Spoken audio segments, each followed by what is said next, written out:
So I did my first political act, I guess if you want to call it that. I went to a store and I bought spray paint.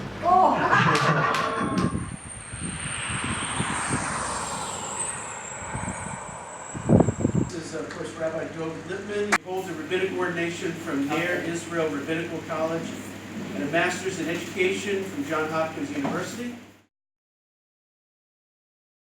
Things aren't simple here. We live in a very complex neighborhood, and the whole notion of creating a Jewish state in 2016 is very complicated.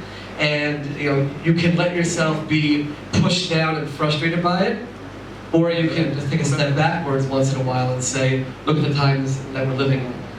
I'm going on Saturday night. I'm traveling to America on behalf of Nefesh B'Nefesh on an Aliyah, on an inspiring Aliyah mission. I mean, my goodness, if that happened, a lot of questions. But sadly, and I can't explain it, but sadly, that's not the case. We don't have that situation. If a lot of Aliyah were to happen, that way, millions, the numbers would balance. So in the United States today, in mainstream communities, I don't mean just the Orthodox, I mean throughout, Zionism, and that's why I call the article, Zionism is not a dirty word. Zionism has become a dirty word. And instead of fighting and saying, we're going to stand up proudly and say it was Zionists, people tend to shy away from it instead because they don't want to deal with that. That's been my experience in America. You don't see Zionism there, and you don't see Aliyah there.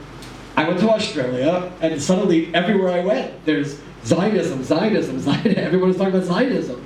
And it shocked me. That just shows you how far we've gone in America from it. It shocked me, and I asked them, and they said, we are proud Zionists, we will wear that badge with pride, and they push people to make Aliyah. That's something which is honored. It's a fabulous thing that you can challenge the world's definition of Zionism by defining it as what it is, as something positive and a positive force in life, and youth react to that. These youth groups, they're so connected. They all work together, even though they're from different, you were talking about pluralism, they're from all different backgrounds, and they really believe in Zionism. And that's something which really touched me, and I felt it was important to share, which is when it comes to elections. We were very proud that Yesh Atid brought the first female Ethiopian member of Knesset, and that we pushed her to be appointed as the deputy speaker of the Knesset. We are very, very strong about these issues. Again, add me to the equation as well as a former American. It's something which I can't have any tolerance for at all in terms of any racism discrimination. I actually traveled to Ethiopia, which was an eye-opening visit, to meet with a few thousand people who are living there who have been denied. You were talking about denial to come to Israel.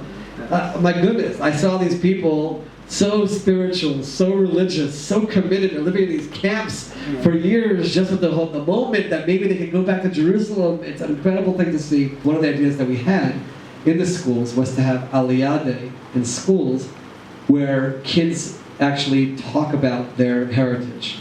So people can hear about it, to learn about it, to see that people are coming with a whole culture, and hopefully to try to generate respect that way. Okay, we have 3 questions. We'll get through all 3. Yes? Okay, so I did go to Ethiopia as well. Addis Ababa, I was in Gondar, saw different camps in Gondar are just crazy stuff. Goodness. And also there's French Jews that I run an NGO that helps with Aliyah. Some people that I know in the US, Canada, trying to help with Aliyah. Now your party says that they cut red tape. You could cut red tape. So let's say some NGOs do want to help integrate, let's say those coming from Ukraine, those coming from France right now, and say there's an American village they want to build here. What red tape or partnerships could the party actually do in a practical sense? So in the current situation where we're the third party in the opposition, very little. Okay. I don't want to look at you and say we could get it done. Even though I'm not in the Knesset, I partnered together with Michael Oren to establish a caucus for new immigrants, especially for English-speaking immigrants, but there's so many issues, and it's frustrating that there's these barriers that are just bureaucratic for no reason whatsoever. But it's something which we believe in with passion. We were a party of immigrants. I sat around the table every Monday at 2:30, looked around the table, and Ethiopians, Russians, English-speaking, Moroccan, Europeans from all over the world coming together, and we very much believe in this issue of Aliyah.